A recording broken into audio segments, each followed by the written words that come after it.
Hello everyone, welcome back to Charumoga inspires.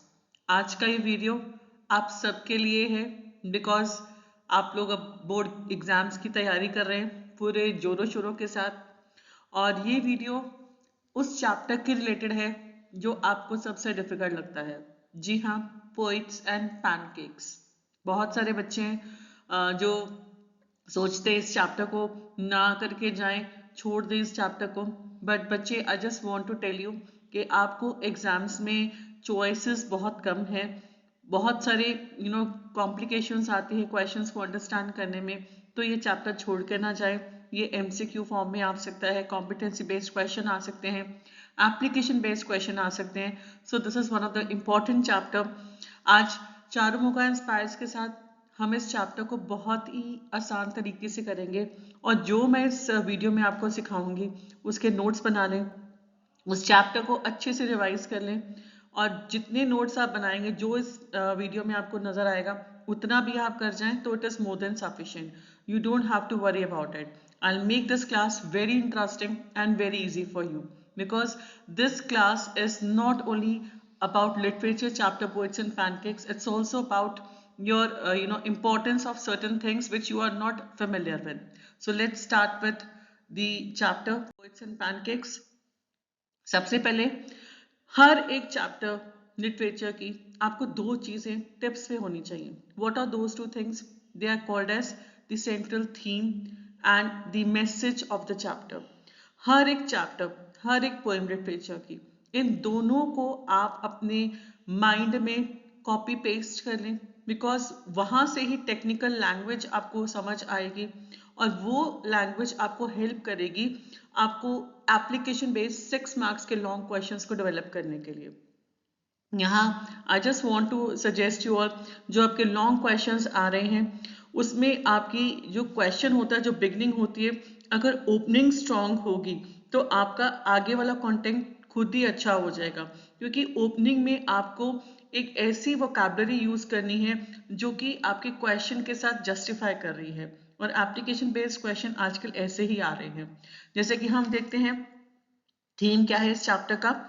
The chapter is humorous and satirical look at the functioning of Gemini studios.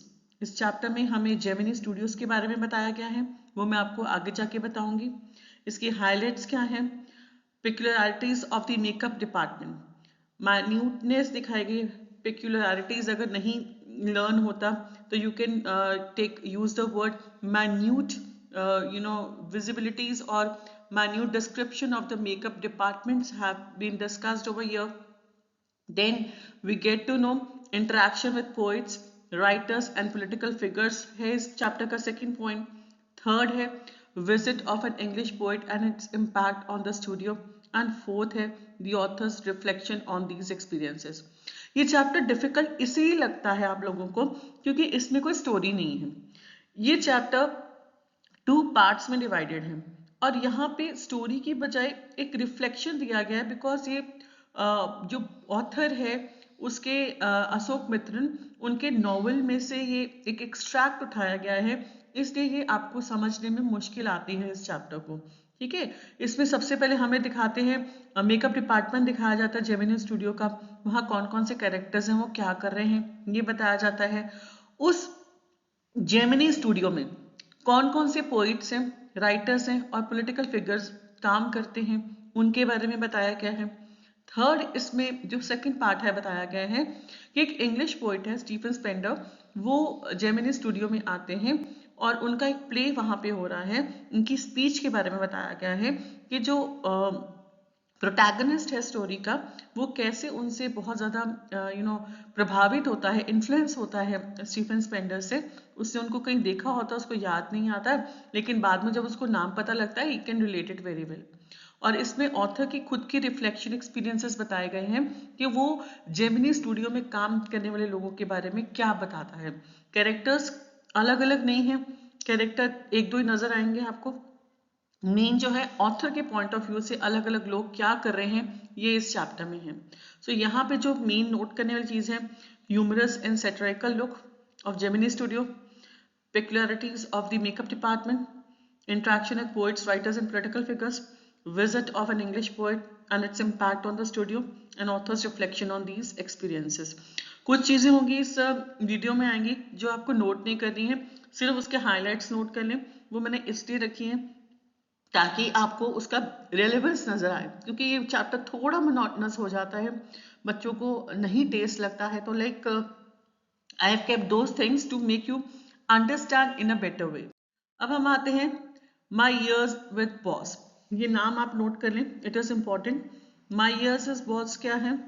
इसमें जो हमारे narrator author है अशोक मित्तल, इन्होंने अपने experiences बताए हैं working in the film industry in a set of columns for the Illustrated Weekly of India, not to know them, just to understand। ये सब चीजें अंडरस्टैंड करें। ये कॉलम बाद में बुक के तौर पे आए, ठीक है, जिसका नाम रखा गया माई ईयर्स विद बॉस। कॉलम्स का मतलब क्या होता है बच्चे? जब कोई राइटर कोई आर्टिकल लिखता है कोई मैगजीन में या कोई न्यूज़पेपर में, तो वो पब्लिश करता है वीकली मैगजीन्स जो आती हैं उनको बोलते हैं कॉलम्स। और यहाँ पे अशोक मित्र ने एक बुक लिखी जिसका नाम बना बाद में माई ईयर्स विद बॉस। यहाँ पे बॉस रेफर करते हैं एस वासन को, जो कि ओनर है जेमिनी स्टूडियोज का। इस पॉइंट को नोट कर लें। जो पॉइंट पे कहूंगी नोट करें उसी को करें, सब कुछ नोट करने की जरूरत नहीं है। It is just for your understanding. The boss refer to was S Vasan who is the owner of Gemini studio. Next आता है, इसमें बताया गया his experiences and his interaction with people in the Tamil film dome provided material for his book। इसमें उनके interaction बताए गए हैं, ये रहने दें, बट उनका जस्ट ये आपकी नॉलेज के लिए है। एस वासन कैसे तमिल जो फिल्म इंडस्ट्री के लोगों को मिलता है, उनके कौन कौन से उनको मटेरियल प्रोवाइड किए जाते हैं मेकअप आर्टिस्ट में मेकअप करने के लिए। तो this is all in this book. ये देखिए अब फोटो आ रही है मिस्टर एस वासन की। इनके बस आप समझ रखिए, no need to note down anything. He was an Indian journalist, writer, advertiser, film producer, director and business tycoon, and he was also the founder of Tamil language magazine called as Ananda Vikatam and founder of film production company called as Gemini Studio। तो ये owner है जो Gemini studio के। Gemini studio कैसा था वो भी बताऊंगी। अभी मैंने सारा कुछ एक्सप्लेनेशन आपको आगे जाके शुरू करूंगी, बेसिक्स आपको क्लियर करवा रही हूँ पहले इस चैप्टर में को कैसे समझना है। तो जो नोट करना है वो ही करें, फिजूल की चीजें नोट मत करें। अब यहाँ पे आ गया, ये देखें, आप जब आजकल मूवीज देखते हैं बेटा, तो मूवीज जब स्टार्ट होती हैं उसके बिगनिंग में ना एक लोगो आता है जो प्रोडक्शन हाउस उस मूवी को स्टार्ट कर रहा होता है। तो ये आज से नहीं है, ये पुराने टाइम से है। जैसे कि ये 1940s के राइटर हैं और डायरेक्टर हैं south Indian industry film industry के। तो ये देखिए जेमिनी स्टूडियो एक ये आप पिक्चर में देख सकते हैं, I show you through my highlighted also. ये देखिए जेमिनी स्टूडियो उस टाइम पे एक बहुत ही फेमस नाम था एक प्रोडक्शन हाउस का, जो कि बहुत सक्सेसफुल फिल्म्स को प्रोड्यूस करते थे।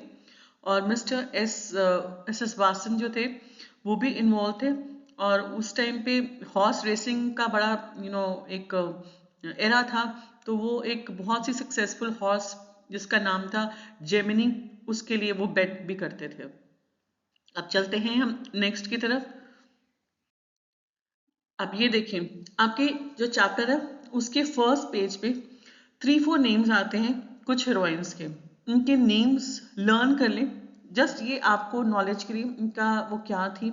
जैसे ग्रेटा गाबो, एक नाम आएगा ग्रेटा गाबो का, वो स्वीडिश अमेरिकन फिल्म एक्ट्रेस थी ड्यूरिंग 1920 एंड 30s। फिर नाम आता है मिस गौहर, गौहर मंजावाला, वो भी एक इंडियन सिंगर थी, एक्ट्रेस थी, प्रोड्यूसर थी एंड स्टूडियो ओनर थी। फिर आता है Vyjayanthimala Bali, she too was an Indian film actress, a very famous film actress.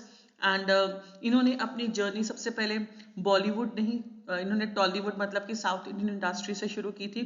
And ये तीनों नाम आपको फर्स्ट पेज के सेकंड पैराग्राफ में जाके आते हैं अबाउट ऑल दीज हीरोइंस जिन्होंने पैनकेक नाम का एक मेकअप प्रोडक्ट यूज किया था। तो चलें, उसके बाद एक और फिल्म एक्ट्रेस है रति अग्निहोत्री, रति अग्निहोत्री वो आजकल की टाइम की भी कुछ फिल्म्स में आती हैं, और इनकी उस टाइम पे फिल्म्स बहुत फेमस हुई थी जिनका नाम था एक Duje Ke Liye and Coolie. You can see the beauty then and now, and she was the famous actress of 1960s. तब तक पास्ट 1940 से लेके 1960-70s तक ये पैनकेक नाम का जो प्रोडक्ट था, मेकअप प्रोडक्ट, वो चलता था. जैसे कि आजकल अगर आप मेकअप यूज करते हैं, आप टॉप ब्रांड्स की तरफ जाते हैं, लैक्मे है, नायका है, मेबेलिन है, तो ऐसे ही उन दिनों में पैनकेक एक ऐसा प्रोडक्ट था जो बहुत सारे लोग यूज करते थे, हीरोइंस यूज करती थी अपने फेस की ब्यूटी बढ़ाने के लिए. और आपको मालूम है कि अगर आप कैमरा को फेस कर रहे हो, तो अगर आप विदाउट मेकअप जाओगे तो you will look very ugly. And moreover they are doing some film, so they have to be entirely dressed up, as well as उनका मेकअप बहुत अच्छा होना चाहिए. तो that is why this product was used. अब चलते हैं chapter की तरफ. सबसे पहले अब यहां से जो मैं चीजें आपको बोलूंगी नोट करने को, तो प्लीज नोट कर लें. अशोक मित्रन, एक लाइन का आपको आना चाहिए. ये एमसीक्यू या कॉम्पिटेंसी बेस में आ सकता है. ही was a renowned Tamil writer, and उनकी शार्प विट और कमेंट्री, उनका ह्यूमन बिहेवियर, जैसे कि आजकल हम नवजोत सिंह सिद्धू जी को देखते हैं, बहुत वो फेमस है.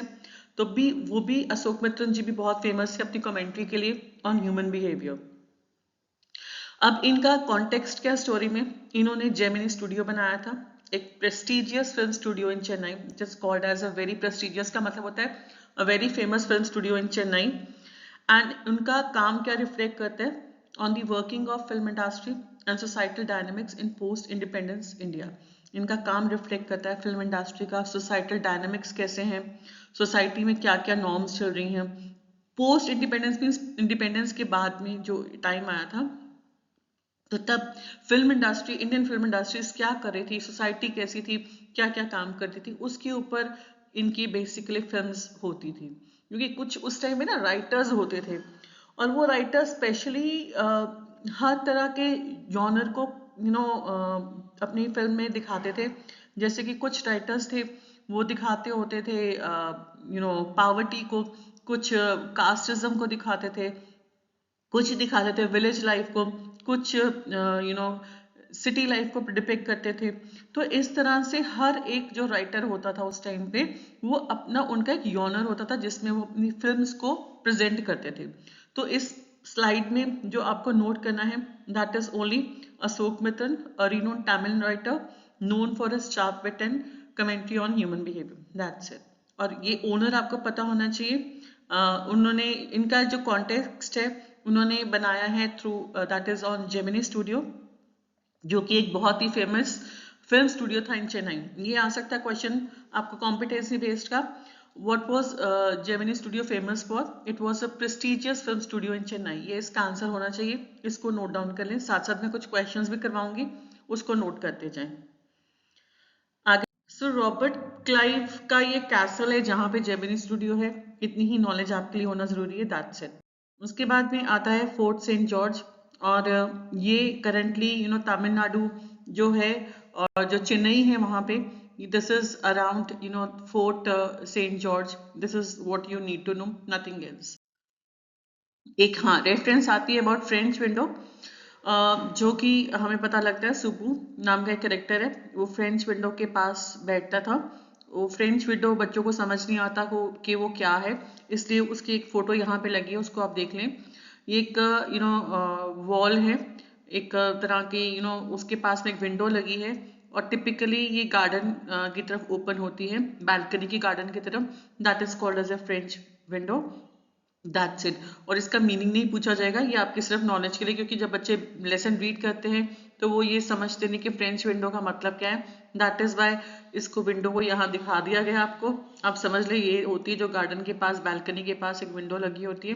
That is called as French window. उसके बाद में आते हैं अब चैप्टर की डिटेल्स की तरफ, जिसमें कि बैकग्राउंड चाहते हैं जेमिनी स्टूडियोज के लिए. Gemini studio it was a hub for creative minds and technical expertise. इसको प्लीज नोट डाउन करें. अब यहाँ से आपकी चीजें शुरू होती नोट डाउन करने वाली. जेमिनी स्टूडियो क्या था? ये एक हब था. कौन सा हब था? वहां पे बहुत ही क्रिएटिव लोग आते थे, जो कि पोइट्स होते थे, ऑथर्स होते थे, टेक्निकल एक्सपर्टीज होते थे। और इंडियन सिनेमा में during 19s and 40s, this is point to be noted down, because अगर आपको 1 मार्क का कोई क्वेश्चन आता है about Gemini studios, you must be able to write down कि Indian cinema during 1940s and 50s, उस time पे Gemini studio ने एक बहुत ही इंपॉर्टेंट, पाइवोटल कह सकते हैं, सिग्निफिकेंट रोल प्ले किया था। इसके की एस्पेक्ट्स क्या थे? इसको यूज करते थे for makeup in the film industry, और यहाँ पे इंट्रैक्शन होती थी between creative and technical staff. ठीक है, तो ये जेमिनी स्टूडियो में बहुत सारे क्रिएटिव लोग आते थे, टेक्निकल लोग आते थे जो कैमरा को हैंडल करते थे, और क्रिएटिव होते थे जो लिरिक्स राइटर होते थे, राइटर्स होते थे, then you can talk about directors होते थे। सो दोनों ही जनों का आपस में यहाँ पे कॉम्बिनेशन होता था, इंटरेक्शन मीन्स बोलचाल होता था या कम्युनिकेशन होता था। आगे चलते हैं, background of Gemini studio. Journey to a time when studios were the stars than actual individuals।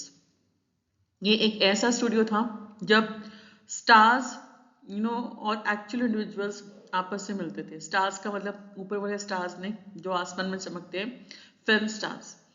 Narrator speaks of his time of Gemini Studios of Madras under the tutelage one of the pioneers of Tamil and Indian cinema, S.S. Vasan।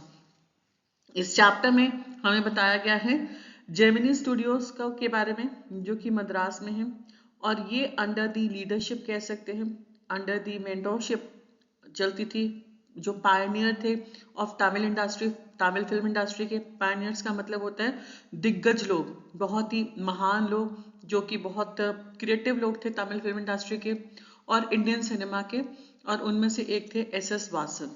ठीक है, सो this is the background of Gemini studio. ये हम लिख लें because कभी कभार 2 marks के question में या 3 मार्क्स में कभी कभार ये जेमिनी स्टूडियोज के बारे में आ जाता है क्वेश्चन। अब आते हैं पैनकेक्स की तरफ। जब हम पैनकेक्स की बात करते हैं तो आपके मुंह में पानी आ जाता है, आपको लगता है ये वो पैनकेक है जो आपकी मामा आपको ब्रेकफास्ट में देती है, तो ये वो नहीं है। As I said you earlier, pancake was the brand name of a makeup material. The Gemini studio bought a lot of it. ये मेकअप मटेरियल का नाम था पैनकेक, और जेमिनी स्टूडियो में बहुत सारा पैनकेक आता था। हर साल मेकअप थोपा जाता था फेसेस पे। जब भी कोई आर्टिस्ट होते हैं ना, जब वो स्टेज पे जाते हैं तो स्टेज पे कोई भी आर्टिस्ट मेकअप के बगैर नहीं जा सकता, जरूरी होता है कैमरास को फेस करने के लिए। But here I am not doing any kind of makeup, though I am sitting in front of camera, just a light touch up. So makeup men used it to turn decent looking players into hideous looking monsters। अब पुराने time की कभी आप movies निकाल के देखें, उसमें ना आपको नजर आएगा कि उस टाइम पे जो मेकअप मैन होते थे ना, वो जो भी एक्टर्स होते थे इतना मेकअप उनको लगाते थे कि उनको मॉन्स्टर्स मीन्स शैतान ही बना देते थे, इतने गंदे लगते थे। आप पास से देखें, रेड ब्लशर्स इतना सारा, अगर आप पास में जाएं, लेकिन वो फिर भी लाइट लगता था कैमरा के आगे, क्योंकि कैमरास की लाइट बहुत हैवी होती है। In fact it was because most of the shooting of a film was done on the sets. ये इसलिए होता था क्योंकि मोस्ट ऑफ द फिल्म्स जो होती थी उनकी शूटिंग सेट्स के ऊपर होती थी, इसलिए उनको बहुत ज्यादा हैवी मेकअप लगाया जाता था। अब पैनकेक्स का एक और चीज आपको बताते हैं इसके बारे में। जो स्टूडियो था वहाँ लाइट्स रिक्वायर्ड थी that everyone pore of the players faces was close. जैसे हम चेहरे पे फाउंडेशन लगाते हैं, फीमेल्स ना फाउंडेशन लगाती हैं, और जो फाउंडेशन होता है उसको स्प्रेड करने का एक तरीका होता है।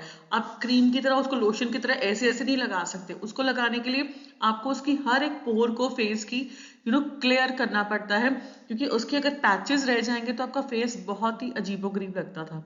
तो सेट पे लाइट बहुत तेज होती थी। अब जैसे मैं कैमरा के सामने बैठी हूँ, हाँ मेरे सामने भी लाइट लगी है, अगर लाइट नहीं होगी तो क्या होगा, फेस बहुत डार्क आएगा, आपको भी मैं नजर नहीं आऊंगी, अजीबोगरीब शक्ल नजर आएगी। तो लाइट जरूरी है कैमरा को फेस करने के लिए। और उन दिनों में भी जो भी मेकअप होता था आर्टिस्ट का, और आजकल भी अगर आप मेकअप रूम में जाते हैं, आर्टिस्ट का मेकअप रूम देखते हैं, वहां पे बहुत सारी लाइट्स लगी होती है ताकि कोई भी पोर खाली नहीं रहनी चाहिए। ये सारे पॉइंट्स आप नोट डाउन करें। About pancakes, a strict hierarchy was maintained in the makeup department to make the players look ugly। और बहुत ही strict hierarchy means strategy use की जाती थी मेकअप डिपार्टमेंट में, ताकि जितने भी एक्टर्स आ रहे, प्लेयर्स का मतलब है एक्टर्स आ रहे, उनको अगली बनाया जाए। लेकिन कैमरा के सामने वो अगली नहीं लगते थे, जब वो फिल्म आती थी तब वो ठीक लगते थे। The chief makeup man made the hero and heroine अगली। जो चीफ मेन मेकअप मैन होता था, उसका काम होता था हीरो और हीरोइन को अगली मीन्स गंदा सा बनाना, और उनके नीचे चीफ मेकअप मैन के नीचे असिस्टेंट होते थे जिसको बोलते थे सीनियर असिस्टेंट। उनका काम होता था सेकंड हीरो और हीरोइन को अगली बनाना। सेकंड हीरो का मतलब क्या होता है बेटा, जैसे एक फिल्म है, उसमें अगर अमिताभ बच्चन मेन हीरो है तो मे बी शाहरुख खान जो है वो सेकंड हीरो कहलाए जाएंगे, तो उनके लिए अलग से सीनियर असिस्टेंट होते थे। Then it went on like this manner. ऐसे ही जितने छोटे छोटे आर्टिस्ट, जैसे पहले मेन हीरो, फिर सेकंड हीरो, फिर कुछ कॉमेडियंस या सब कैरेक्टर्स होते थे स्टोरी में, उन सब के लिए अलग अलग मेकअप आर्टिस्ट आते थे। And it was the office boy's job to make the crowd players look ugly. Office boy का मतलब क्या होता है बेटा, ये होता है वो इंसान जो कि काम नाम उसका बॉय होता है, लेकिन उसकी एज 45-50 भी हो सकती है। वो एक बड़ा सा इंसान भी हो सकता है, और इनको बॉय इसलिए कहा जाता है क्योंकि ये अम्ब्रेला से लेके, जो एक्टर्स के ऊपर छतरी लेकर चलते हैं, उससे लेके आप कह सकते हैं chairs, juice, everything facilities provide करना, छोटी छोटी चीजों का देखना एक्टर्स की, उनका जॉब होता था कि जितने भी कैरेक्टर्स प्ले कर रहे हैं उस सीन में, उन सबको अगली फील करवाना। तो this is how this was the work of the office boy. ये सारे पॉइंट्स अपने नोटबुक पे आप नोट कर लें। अब आता है मेकअप डिपार्टमेंट। मेकअप डिपार्टमेंट क्या काम करता था, अगेन वही सेम चीज, जो एक्टर्स थे उनको ट्रांसफॉर्म करना स्क्रीन के ऊपर। हायरार्किकल ट्री बनाई गई थी जिसमें कि चीफ मेकअप मैन था, senior assistant, junior assistant, apprentice. ये मैंने भी सभी पॉइंट्स आपको पीछे डिस्कस किए, अगर आप ये लिखना चाहें ये भी लिख सकते हैं, they are one and the same thing. Pancake makeup use extensively to create the desired looks for actors, symbol of artificiality of cinema. Yes, आज हम जितने भी सुंदर सुंदर हीरोइंस हीरोज को देखते हैं, of course they do not come and meet the public without makeup, all the due to makeup that look so beautiful in front of you. तो जो हमने पीछे वाली स्लाइड में किया और जो ये किया, it is one and the same thing.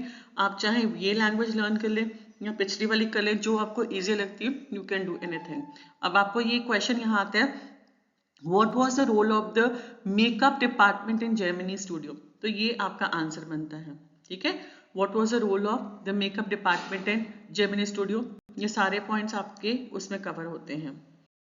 अब चलते हैं, पैनकेक का मीनिंग अगर आ जाए आपको पता होना चाहिए।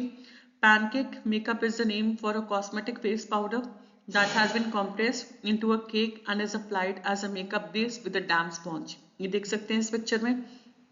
पैनकेक का मीनिंग आ सकता है एग्जाम में, पॉसिबिलिटी है, बिकॉज ये चैप्टर का नेम है। टाइटल कहता है ये एक ब्रांड का नेम है, फेस पाउडर है जिसको कंप्रेस करके फेस पे लगाया जाता है, एक बेस मिलता है स्पॉन्ज के साथ, जैसे कि पिक्चर में आप देख रहे हैं। तो ये अलग अलग स्किन टाइप के लिए आता है। Thick heavy wax based foundation makeup होता है, एंड इट इज इसकी इससे पूरी फेस की कवरेज होती थी। उस टाइम पे होता था, आजकल नहीं है। पैनकेक ब्रांड नहीं है, पहले होता था। अब आते हैं ऑफिस बॉय की तरफ, जिसको मैंने पीछे आपसे डिस्कस किया। ऑफिस बॉय के ऊपर एक छोटा सा क्वेश्चन आ सकता है, competency based, you should know.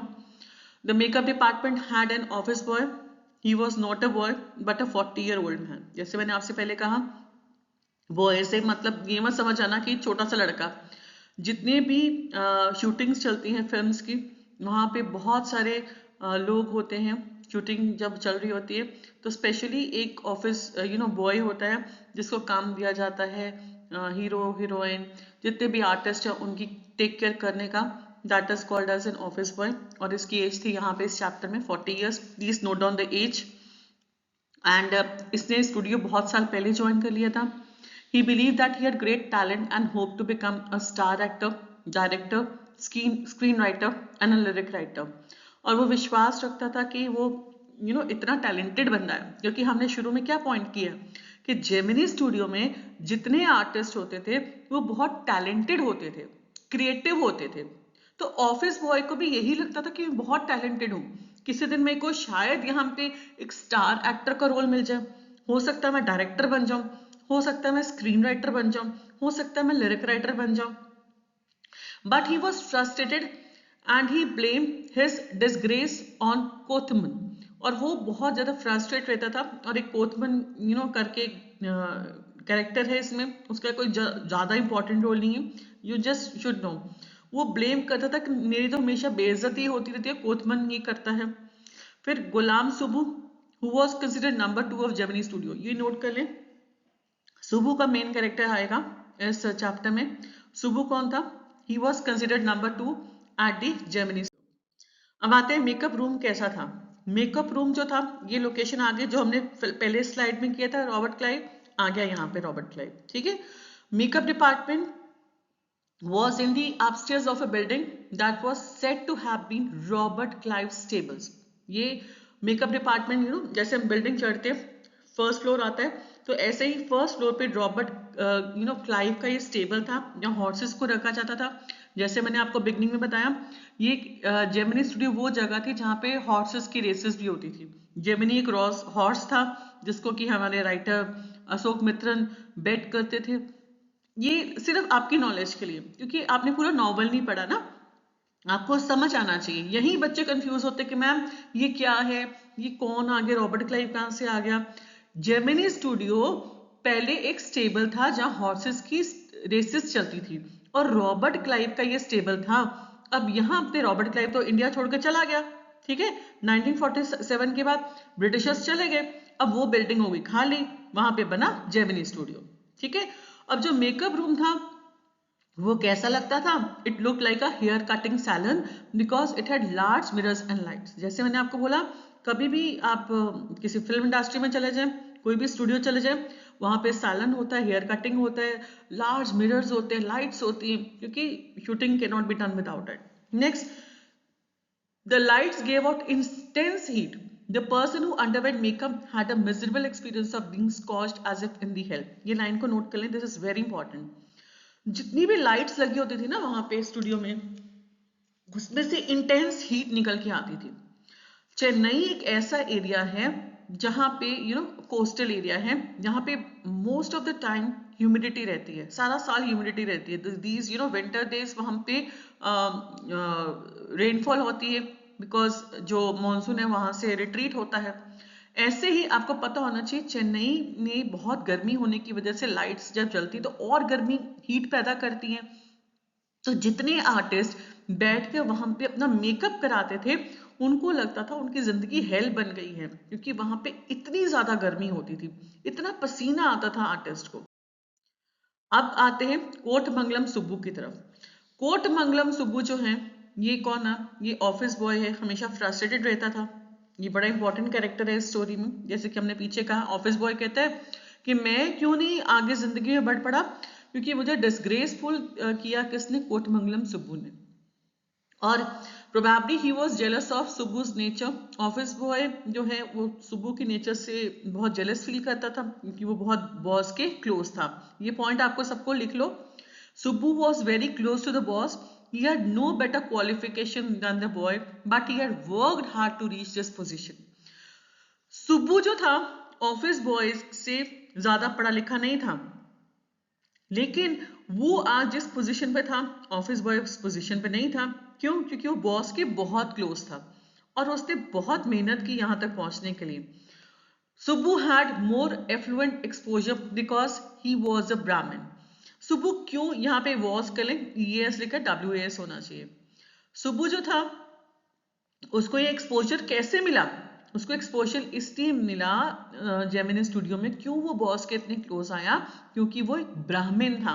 अब आप सोचेंगे ब्राह्मण था तो क्या हुआ, मेरे तो कितने सारे फ्रेंड्स ब्राह्मण हैं। नहीं, तमिलनाडु पड़ता है साउथ में। साउथ में ब्राह्मण्स को एक स्पेशल डेजिग्नेशन दिया जाता है, स्पेशल रिस्पेक्ट दी जाती है। एंड सुब्बू वॉज अ ब्राह्मण, इसलिए जो बॉस था वो ब्राह्मण की होने की वजह से उसकी बहुत रिस्पेक्ट करता था, उसको अपना लेफ्ट हैंड राइट हैंड मानता था, सॉरी, और बहुत क्लोज था उसके। He would remain cheerful in spite of failure, और जितने भी फेलियर्स आए लेकिन वो चेयरफुल रहता था, बहुत ही खुश मिजाज बंदा था सुबु।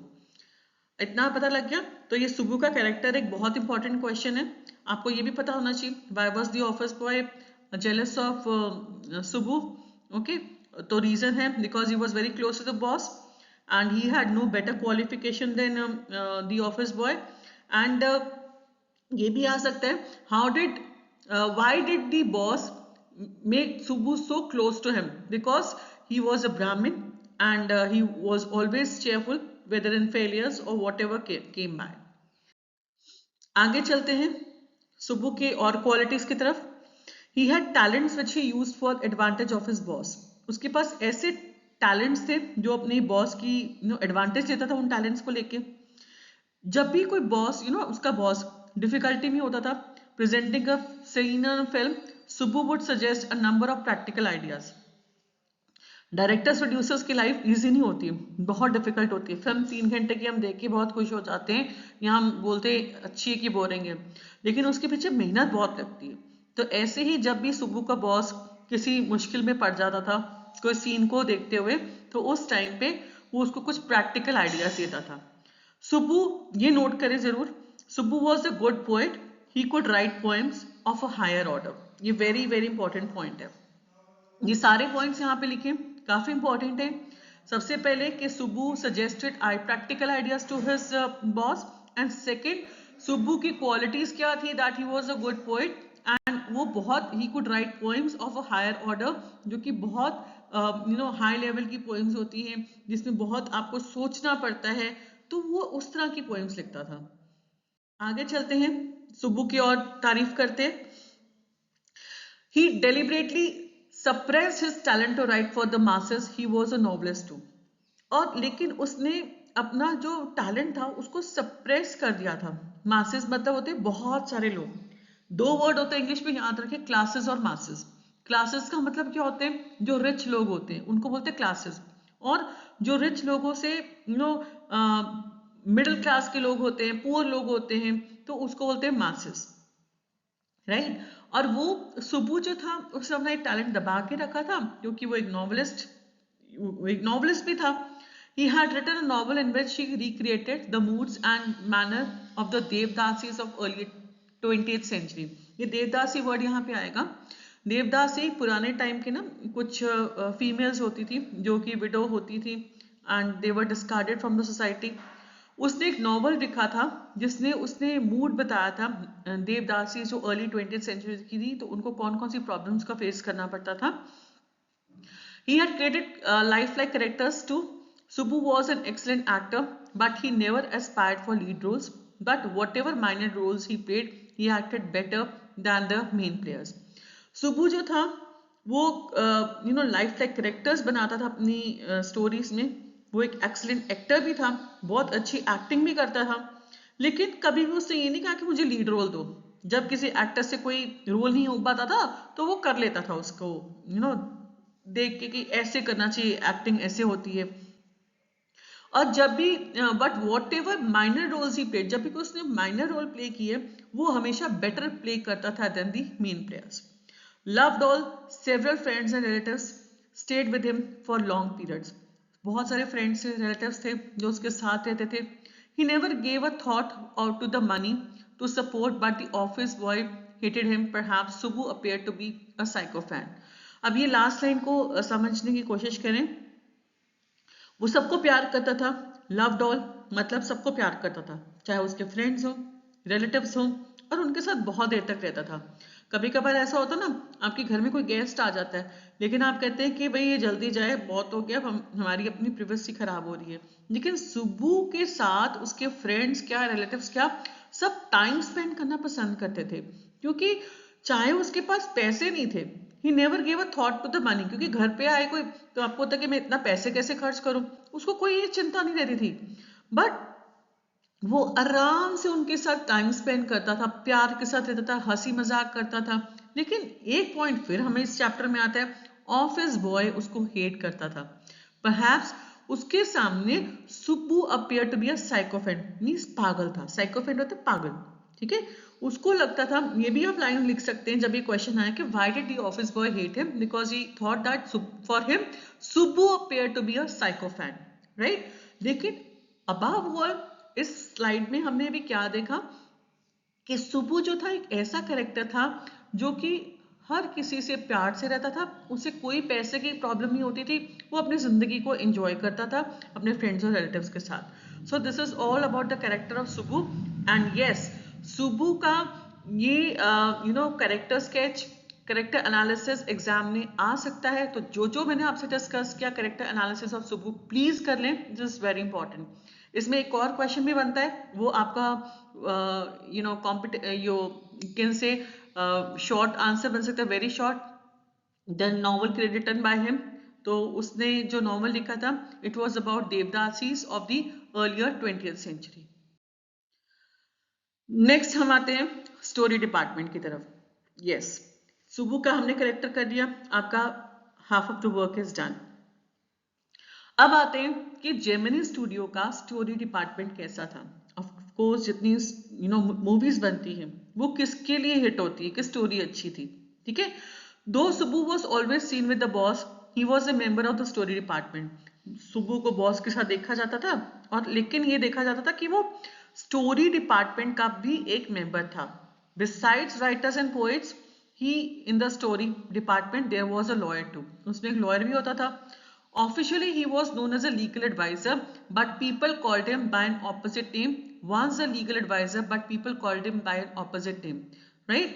Sorry, दोबारा रिपीट हो गया कि ये जो लीगल एडवाइजर था स्टोरी डिपार्टमेंट में सुब्बू था, और ये लीगल एडवाइजर एक टाइम पे जो लीगल एडवाइजर था किसी टाइम पे इसका नाम दूसरा होता था, और ये वहां पे ऑफिशियल था लीगल एडवाइजर, लेकिन नाम इसका कहाँ पे लिखा हुआ था, स्टोरी डिपार्टमेंट में। So this should be clear to all of you. An actress, अब एक पैराग्राफ आता है जिसमें हमें ये पता लगता है कि लीगल एडवाइजर की लड़ाई हो जाती है एक एक्ट्रेस के साथ में। एक एक्ट्रेस फिल्म छोड़ के चली जाती है, क्यों? An actress who was not seasoned in the worldly wisdom lost her temper on the set. She spoke angrily against the producer. एक बार एक एक्ट्रेस उस टाइम पे जो एक्ट्रेस होती थी बड़े तामझाम के साथ आती थी अपनी मदर के साथ, बड़े टैंट्रम्स करती थी फिल्म सेट्स पे आके। तो उन दिनों में एक एक्ट्रेस थी जो कि बहुत ही गुस्से से बिहेव कर रही थी, प्रोड्यूसर के बारे में कुछ गलत बोल रही थी, प्रोड्यूसर वहां पे नहीं था। तो लीगल एडवाइजर ने क्या किया, उस टाइम पे रिकॉर्डिंग कर ली उसकी उस आवाज की, और उसको क्या करता है, उसको ब्लैकमेल करता है। जब वो एक्ट्रेस को पता लगता है कि ये तो मुझे ब्लैकमेल कर रहा है, तो वो इतना ज्यादा डर जाती है, ऑफेंसिव हो जाती है, दैट कि वो सोचती है कि मैं जिंदगी में कभी भी स्टेज पे इनैक्ट नहीं करूंगी, ठीक है। दो she had not said anything offensive, यहाँ पे ये लाइन नोट करें, उसने कभी भी कुछ गलत नहीं कहा था प्रोड्यूसर के बारे में, बहुत ज्यादा कुछ गलत नहीं था, बट लीगल एडवाइजर ने इस चीज का फायदा उठाया, ठीक है। यहाँ पे लिखा है He played back the record. The action was dumbfounded to hear her own voice.